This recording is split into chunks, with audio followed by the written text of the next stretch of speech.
In this session, I am going to discuss about the ascertaining the sense of the meeting. In the previous session, we already discussed the motion and resolution. Voting is a method by which the meeting decides whether it approves or disapproves the resolution. So ಆ ರೆಸಲ್ಯೂಷನ್ನ approve ಮಾಡೋದು ಅಥವಾ ಡಿಸ್ಅಪ್ರೂವ್ ಮಾಡೋದನ್ನ ಯಾವ್ದ್ರ ಮೇಲೆ decide ಮಾಡ್ತೀವಿ ಅಂದ್ರೆ voting ಹಾಕಿ. Voting ಅಂದ್ರೆ ನಮ್ಗೆಲ್ಲ ಆಲ್ರೆಡಿ ಗೊತ್ತಿದೆ, ಮತ ಚಲಾಯಿಸೋದು ಅಂತ ಅಷ್ಟೇ. It is a procedure which enables the chairman to ascertain the true sense of the meeting on any resolution put before it. So members meeting ಅಲ್ಲಿ ಅಟೆಂಡ್ ಆಗಿದೆ ಅಂದ್ರೆ ಎಲ್ಲರೂ ಒಂದು ಕಾನ್ಸೆಪ್ಟ್ಗೆ ಒಪ್ಪಿಗೆ ಕೊಡ್ತಾರೆ ಅಂತಲ್ಲ, ಕೆಲವೊಬ್ರು ಒಪ್ಪಿಗೆ ಕೊಡ್ತಾರೆ, ಕೆಲವೊಬ್ರು ಒಪಿನಿಯನ್ ಬೇರೆ ಆಗಿರುತ್ತೆ. ಸೊ ಆ ಮೆಜಾರಿಟಿ ಯಾರ್ದು ಇರುತ್ತೆ ಅದ್ರ ಮೇಲೆ, ಮೆಜಾರಿಟಿ ಜನ ಅದನ್ನ ಒಪ್ಕೊಳ್ಳಲ್ಲ ಅಂತಂದ್ರೆ ರೆಸಲ್ಯೂಷನ್ ಅಲ್ಲಿ ಪಾಸ್ ಆಗಲ್ಲ, ಅದನ್ನ ಒಪ್ಕೋತಾರೆ ಅಂದ್ರೆ ರೆಸಲ್ಯೂಷನ್ ಪಾಸ್ ಆಗುತ್ತೆ. ಅದನ್ನು ನಾವು ನೋಡಿದೀವಿ. There are 2 types of resolution, ordinary and special resolution. Only those members entitled to vote either in person or where permissible through authorized representatives or proxy can participate in the voting process. ಅಲ್ಲಿ members ಏನಿರ್ತಾರೆ meeting ಅಲ್ಲಿ, ಯಾರಿಗೆಗೋಸ್ಕರ ಆ meeting ಇರುತ್ತೆ ಆ members ಎಲ್ರೂ voting power ಇರುತ್ತೆ. ಒಂದ್ ವೇಳೆ ಅವ್ರು ಬಂದಿಲ್ಲ ಅಂತಂದ್ರೆ in case of deceased members ಅವ್ರ ರೆಪ್ರೆಸೆಂಟೇಟಿವ್ಸ್ ಬರ್ತಾರೆ. ಕೆಲವೊಂದ್ಸಲ ಮೆಂಬರ್ಸ್ ಆಬ್ಸೆಂಟ್ ಆಗ್ತಾರೆ ಅಂದ್ರೆ ಅವ್ರ ಪರವಾಗಿ ಪ್ರಾಕ್ಸಿಗೆ ಅವ್ರ ಪರ್ಮಿಷನ್ ತಗೊಂಡಿರ್ತಾರೆ, ಅಪ್ಲೈ ಮಾಡಿರ್ತಾರೆ, ಅಂತ ವ್ಯಕ್ತಿಗಳಿಗೂ ಕೂಡ ಇಲ್ಲಿ ವೋಟಿಂಗ್ ಪ್ರೋಸೆಸ್ ಅಲ್ಲಿ ಇನ್ವಾಲ್ವ್ ಆಗ್ಬಹುದು, ರೆಪ್ರೆಸೆಂಟೇಟಿವ್ ಅಂಡ್ ಪ್ರಾಕ್ಸಿ ಆಲ್ಸೋ.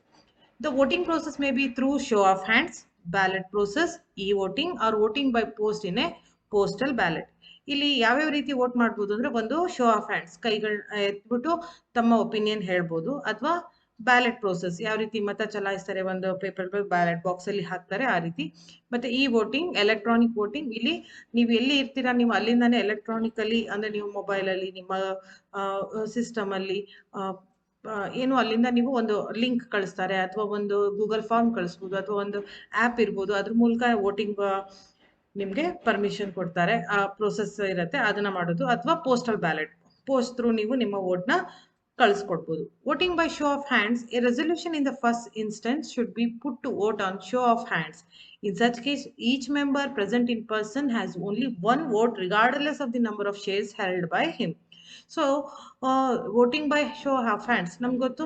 ಈಗ ನೀವು ಕ್ಲಾಸ್ ಅಲ್ಲಿ ಎಲ್ಲ ಮಾಡಿರ್ತಾರೆ, ಯಾರಿಗೆ ಇದರಲ್ಲಿ ಗೊತ್ತಿದೆ, ಯಾರಿಗೆ ಇದಕ್ಕೆ ಒಪ್ಕೋತೀರಾ ಕೈ ಎತ್ತಿ ಅಂತಂದಾಗ ಒಂದಿಷ್ಟು ಜನ ಕೈ ಎತ್ತುತ್ತಾರೆ. ಯಾರಾದ್ರೂ ವಿರುದ್ಧವಾಗಿ ನಿಮ್ಮ ಒಪಿನಿಯನ್ ಹೇಳ್ತೀರಾ ಅಂತಂದ್ರೆ ಅವರು ಕೈ ಎತ್ತುತ್ತಾರೆ. ಆ ರೀತಿ ವೋಟಿಂಗ್ ಪ್ರೊಸೆಸ್ ನಡೆಯುತ್ತೆ. ಇಲ್ಲಿ ಎಷ್ಟು ಜನ ಮೆಂಬರ್ಸ್ ಇರ್ತಾರೆ ಎಲ್ಲರಿಗೂ ಒಂದೇ ಚಾನ್ಸ್ ಕೊಡ್ತಾರೆ. ಅಂದ್ರೆ ಅವರು, ಫಾರ್ ಎಕ್ಸಾಂಪಲ್, ನನ್ನ ಹತ್ರ ಕಡಿಮೆ ಶೇರ್ಸ್ ಇದೆ, ಅವರಿಗೆ ಕಡಿಮೆ ಸಲ ಚಾನ್ಸ್. ತುಂಬಾ ಶೇರ್ಸ್ ಹೊಂದಿರ್ತಾರೆ ಅಂತವ್ರಿಗೆ 2-3 ಸಲ ಕೈ ಎತ್ತಕ್ಕೆ ಪರ್ಮಿಷನ್ ಕೊಡ್ತಾರೆ ಅಂದ್ರೆ ಇಲ್ಲ, ಎಲ್ಲರಿಗೂ ಒಂದೇ chance, regardless of number of shares held by them.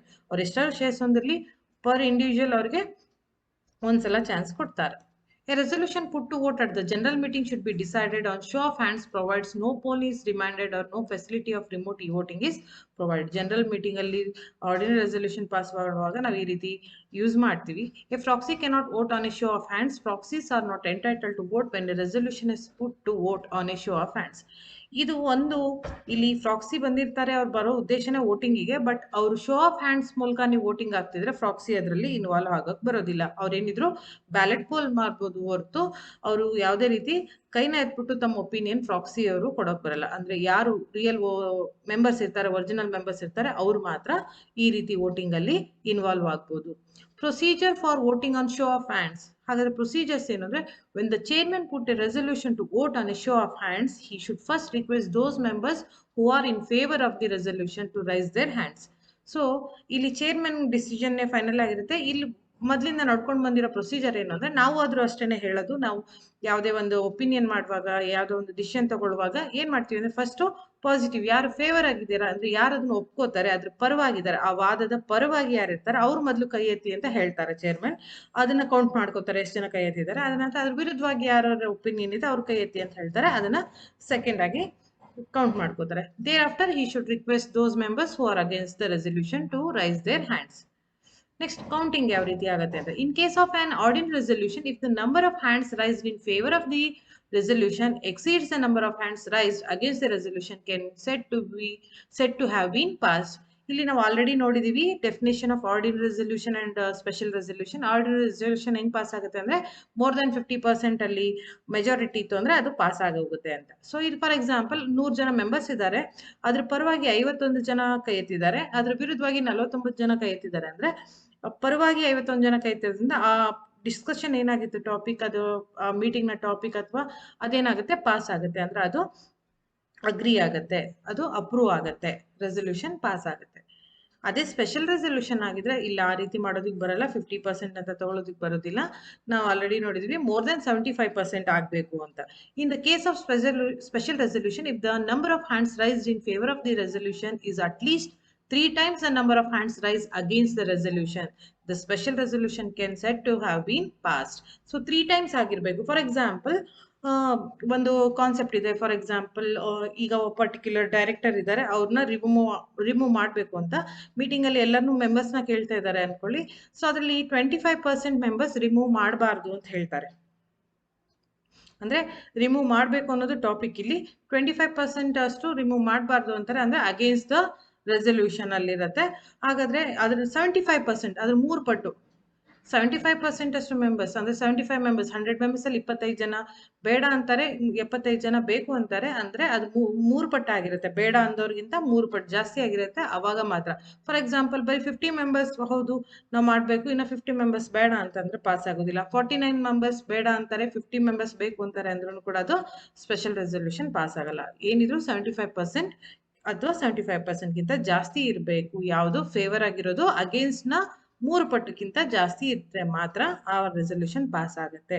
ಆಮೇಲೆ ಇನ್ನೊಂದು ವಿಷಯ, ಸ್ಪೆಷಲ್ ರೆಸೊಲ್ಯೂಷನ್ ಏನೇ ನಾವು ಟಾಪಿಕ್ ತಗೊಂಡಿದ್ರು ಆ ಸ್ಪೆಷಲ್ ರೆಸೊಲ್ಯೂಷನ್ ಏನಾಗಬೇಕು, ಒಂದು ಕಾಪಿ ನೀವೇನ್ ಮಾಡಬೇಕು, ರಿಜಿಸ್ಟರ್ ಆಫ್ ಕಂಪ್ನೀಸ್ಗೆ ಫೈಲ್ ಮಾಡಬೇಕು. ಯೂಶಲಿ ಸ್ಪೆಷಲ್ ರೆಸೊಲ್ಯೂಷನ್ ನಾವು ಯಾವಾಗ ಮಾಡ್ತೀವಿ ಅಂತಂದ್ರೆ in case of alteration of the name clause, alteration of the object clause, ಅಥವಾ alteration of whole memorandum of association, articles of association, in case of conversion of private company into public company, ಈ ರೀತಿ ದೊಡ್ಡ ದೊಡ್ಡ decision ತಗೊಳ್ಳುವಾಗ special resolution pass ಮಾಡ್ತೀವಿ. On completion of voting on a show of hands, the chairman should declare the result by announcing that the resolution has been passed by the requisite majority or that such a resolution has not been passed. Voting ಮುಗಿದ್ಮೇಲೆ ಅದು counting ಎಲ್ಲ ಮಾಡಿಬಿಟ್ಟು chairman ಏನಿರ್ತಾರೆ announce ಮಾಡ್ತಾರೆ, ಇಷ್ಟು % majority ಈ ವಿಷಯದ ಬಗ್ಗೆ ಬಂದಿದೆ, ಇದು ರೆಸೊಲ್ಯೂಷನ್ ಪಾಸ್ ಆಗಿದೆ ಅಥವಾ ರಿಜೆಕ್ಟ್ ಆಗಿದೆ. ಎರಡು ವಿರುದ್ಧವಾಗಿ ವೋಟ್ ಜಾಸ್ತಿ ಬಂದಿತ್ತು ಅಂದ್ರೆ ಆ ರೆಸೊಲ್ಯೂಷನ್ ರಿಜೆಕ್ಟ್ ಆಗಿದೆ ಅಂತಾನು ಅಲ್ಲಿ ಅವರು ಅನೌನ್ಸ್ ಮಾಡಬೇಕು. If members or proxy holders having requisite percentage of voting power, as the case may be, demand a poll, it becomes the duty of the chairman to order a poll.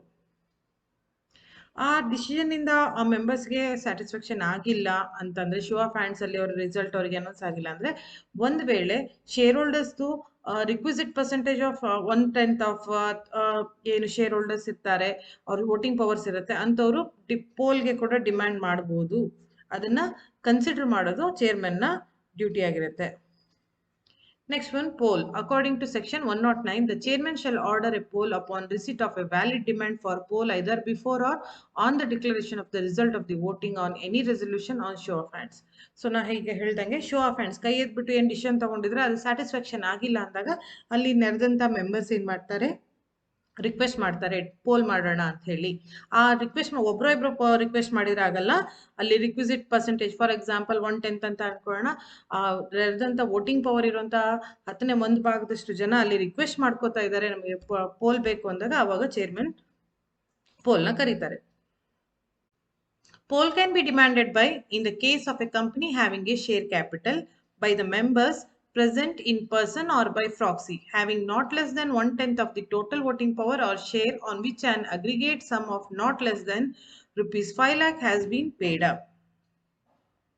So company share capital ಹೊಂದಿದ್ರೆ ಅಲ್ಲಿ 1/10 of the voting power ಇರುವಂತ share holders ಅವ್ರದ್ದು ಏನು paid up capital not less than 5 lakh ಇದ್ರೆ ಅಂತವ್ರು demand ಮಾಡಿದಾಗ ಪೋಲ್ನ ಕರಿಬೇಕಾಗುತ್ತೆ. In the case of any other company, any members or members present in person or by proxy having not less than 1/10 of the total voting power, ಬೇರೆ company ಆದ್ರೂ ಕೂಡ ಅಷ್ಟೇ 1/10 ಗಿಂತ ಕಡಿಮೆ ಇಲ್ಲದೆ ವೋಟಿಂಗ್ ಪವರ್ ಇರುವಂತ ಪರ್ಸನ್ಸ್ ಮೆಂಬರ್ಸ್ ಅಥವಾ ಅವರು ಕಳಿಸಿದಂತ ಪ್ರಾಕ್ಸಿ ಏನಿರ್ತಾರೆ ಅವರು ಡಿಮ್ಯಾಂಡ್ ಮಾಡಿದ್ರೆ, ಈ poll demanded should be taken within 48 hours from the time when demand was made. So 48 hours ಅಲ್ಲಿ ಪೋಲ್ ಡಿಮ್ಯಾಂಡ್ ಮಾಡಿರೋದು ಕನ್ಸಿಡರ್ ಮಾಡಬೇಕು. A poll can be demanded even before declaration of result of voting on show of hands. Show of hands ನ result ನ declare ಮಾಡಿದ್ಮೇಲೂ demand ಮಾಡಬಹುದು poll ನ. The poll may be taken by the chairman on his own motion also. ಇಲ್ಲಿ ಏನಿರ್ತಾರೆ ಪೋಲ್ನ ನಾನೇ chairman ಕೂಡ ಅವರು ಸ್ಯಾಟಿಸ್ಫೈ ಆಗದೆ ಅವರೇ ಕೂಡ ಮೋಷನ್ನ ಪಾಸ್ ಇಲ್ಲಿ ಮೂವ್ ಮಾಡ್ಬೋದು. ಏನಂತಂದ್ರೆ ವೋಟಿಂಗ್ ಮಾಡೋಣ ಅಂದ್ರೆ ಪೋಲ್ ಹಾಕೋದಿನ ಪೋಲ್ ಮೂಲಕ ವೋಟಿಂಗ್ ಮಾಡೋಣ ಅಂತ ಚೇರ್ಮನ್ ಕೂಡ ಡಿಸಿಷನ್ ತಗೋಬಹುದು. While a proxy cannot speak at the meeting, he can the right to demand or join in the demand for a poll. Speaker ಆಗಿ ಅವರು ಪಾರ್ಟಿಸಿಪೇಟ್ ಮಾಡೋಕ್ ಬರಲ್ಲ ಅಂತ ನಾವು ಮೊದಲೇ ಡಿಸ್ಕಸ್ ಮಾಡಿದ್ವಿ ಪ್ರಾಕ್ಸಿ ಬಗ್ಗೆ. ಪ್ರಾಕ್ಸಿ ಏನಿದ್ರು ವೋಟಿಂಗ್ ಮಾತ್ರ ಅವ್ರು ಮಾಡೋಕ್ ಬಂದಿರ್ತಾರೆ, ಅವ್ರು ಮಾತಾಡೋ ಹಾಗಿಲ್ಲ, ಯಾವುದೇ ಡಿಸ್ಕಷನ್ ಅಲ್ಲಿ ಇನ್ವಾಲ್ವ್ ಆಗಂಗಿಲ್ಲ ಅಂತ ಹೇಳಿದ್ವಿ. ಬಟ್ ಅವರು ಡಿಮ್ಯಾಂಡ್ಗೆ ಅವರು ಡಿಮ್ಯಾಂಡ್ ಮಾಡ್ಬೋದು ಪೋಲ್ಗೋಸ್ಕರ, ನಮಗೆ ಪೋಲ್ ಬೇಕು ಯಾಕಂದ್ರೆ ಅವ್ರು ಬಂದಿರ್ತಾರೆ ಪೋಲ್ ಮಾಡೋದಕ್ಕೆ, ಹಾಗಾಗಿ ಅವರು ಡಿಮ್ಯಾಂಡ್ ಮಾಡ್ಬೋದು. They can join. Every member is entitled to vote on a resolution and present in person shall on a show of hands have only one vote irrespective of the number of shares held by. ಇಲ್ಲೂ ಕೂಡ ಅವ್ರಿಗೆ ಎಲ್ಲ ಮೆಂಬರ್ಸ್ಗೂ one vote ಇರತ್ತೆ. A member present in person or by proxy shall on a poll or ballot have vote in proportion to his shares in the paid up equity share capital of the company. Preference shareholders have a right to vote only in certain cases as prescribed under the Act.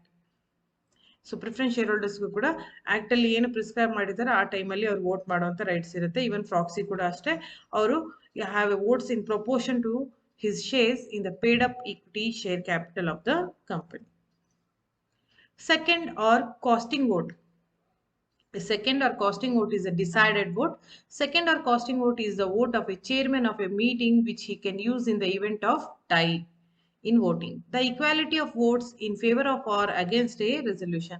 So seconding ಅಥವಾ casting vote ಅಂತಂದ್ರೆ ಏನು ಅಂದ್ರೆ, ಇದು chairman ಬಳಸ್ತಾರೆ ಈ vote ನ. Chairman ಗೆ ಒಂದು ಎಕ್ಸ್ಟ್ರಾ ವೋಟಿನ ರೈಟ್ಸ್ ಇರುತ್ತೆ. ಏನದು ಅಂತಂದ್ರೆ ಆಸ್ ಎ ಡೈರೆಕ್ಟರ್ ಅವ್ರು ವೋಟ್ ಮಾಡಿರ್ತಾರೆ, ಬಟ್ ಇಲ್ಲಿ ಟೈ ಆದಾಗ ಡಿಸಿಷನ್ ತಗೋಬೇಕು. ಎಲ್ಲ ಎರಡು 50-50% ಇದೆ, ಅಗೇನ್ಸ್ಟ್ 50% ವೋಟ್ ಬಂದಿದೆ, ಅದ್ರ ಫೇವರ್ ಆಗಿ 50% ವೋಟ್ ಬಂದಿದೆ ನೀವು ತಗೊಳ್ತಿರೋ ಡಿಸಿಷನ್ ಅಲ್ಲಿ ಅಂದಾಗ ಅವಾಗ ಟೈ ಆಗಿದೆ. ಈಗ ಮೇಲಿಂದ ಒಂದು ವೋಟ್ ಚೇರ್ಮನ್ ಗಿರತ್ತೆ, ಅವರು ಏನ್ ಮಾಡ್ತಾರೆ ಅಂದ್ರೆ ಇದು ಕ್ಯಾಸ್ಟಿಂಗ್ ವೋಟ್ ಅಂತ, ಇಲ್ಲಿ ಅವರು either against or favour vote ಮಾಡ್ತಾರೆ, ಅವಾಗ ಡಿಸಿಷನ್ ಫೈನಲ್ ಆಗುತ್ತೆ in case of ordinary resolution. Second or casting vote is different from the original vote for the chairman as a director and it can be exercise only after the process of voting has been completed. ಅಂದ್ರೆ ಚೇರ್ಮನ್ಗೆ ಎರಡು rights ಇರುತ್ತೆ. ಒಂದು starting normal ಆಗಿ ಎಲ್ಲರೂ vote ಮಾಡುವಾಗ ಅವರು vote ಮಾಡಿರ್ತಾರೆ ಆಸ್ ಎ ಡೈರೆಕ್ಟರ್, ಹೌದಾ, ಡೈರೆಕ್ಟರ್ ಚೇರ್ಮನ್ ಆಗಿರ್ತಾರೆ. ಸೊ ಹಾಗಾಗಿ ಆಸ್ ಅ ಡೈರೆಕ್ಟರ್ ಅವ್ರಿಗೂ ಒಂದು ವೋಟಿಂಗ್ ರೈಟ್ಸ್ ಇರುತ್ತೆ, ಎಲ್ಲರ ಜೊತೆ ಅವರು ವೋಟ್ ಮಾಡಿರ್ತಾರೆ, ಅವಾಗ ಟೈ ಆಗಿರುತ್ತೆ. ಅಂತ ಟೈಮಲ್ಲಿ ಟೈ ಆಗಿ ಅಂದ್ರೆ ಮೊದಲನೇ ವೋಟ್ ಅವ್ರದ್ದು ರೈಟ್ಸ್ ನ ಅವರು ಯೂಸ್ ಮಾಡಿ ಆದ್ಮೇಲೆ ಒಂದ್ ವೇಳೆ ಟೈ ಆಗಿದ್ರೆ ಮಾತ್ರ ಈ ಸೆಕೆಂಡ್ ವೋಟ್ ಕಾಸ್ಟಿಂಗ್ ವೋಟ್ ನ ಚೇರ್ಮನ್ ಒಬ್ರು ಮಾತ್ರ ಬಳಸಬಹುದು. ಅವ್ರು ಯಾವ ಕಡೆ ಹಾಕ್ತಾರೆ ಆ ಕಡೆ ಏನು ತೂಕ ಜಾಸ್ತಿ ಆಗತ್ತೆ. Conduct of e-voting. Next, third one, e-voting. This means concept of e-voting or electronic voting is a method of voting via electronic means.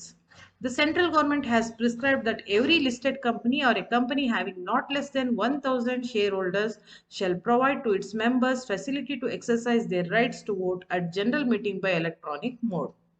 So central government ಯಾರಿಗೆ ಈ ಪರ್ಮಿಷನ್ ಕೊಟ್ಟಿದೆ ಅಂದ್ರೆ ಲಿಸ್ಟೆಡ್ ಕಂಪನಿ ಆಗಿರ್ಬೇಕು, ಆ ಕಂಪನಿ 1,000 ಶೇರ್ ಹೋಲ್ಡರ್ಸ್ ಗಿಂತ ಜಾಸ್ತಿ ಇರಬೇಕು ಅಲ್ಲಿ ಶೇರ್ ಹೋಲ್ಡರ್ಸ್. ಅಂತ ಕಂಪನಿಗೆ ಸೆಂಟ್ರಲ್ ಗೌರ್ಮೆಂಟ್ ಪರ್ಮಿಷನ್ ಇದೆ ಏನು ಅಂತಂದ್ರೆ ಅವರು ತಮ್ಮ ಜನರಲ್ ಮೀಟಿಂಗ್ ಅಲ್ಲಿ ಎಲೆಕ್ಟ್ರಾನಿಕ್ ಮೋಡಲ್ಲಿ ವೋಟಿಂಗ್ ಮಾಡಬಹುದು ಅಂತ. The company providing e voting facility shall offer such facility to all members irrespective of whether they hold shares in physical form or in a dematerialized form.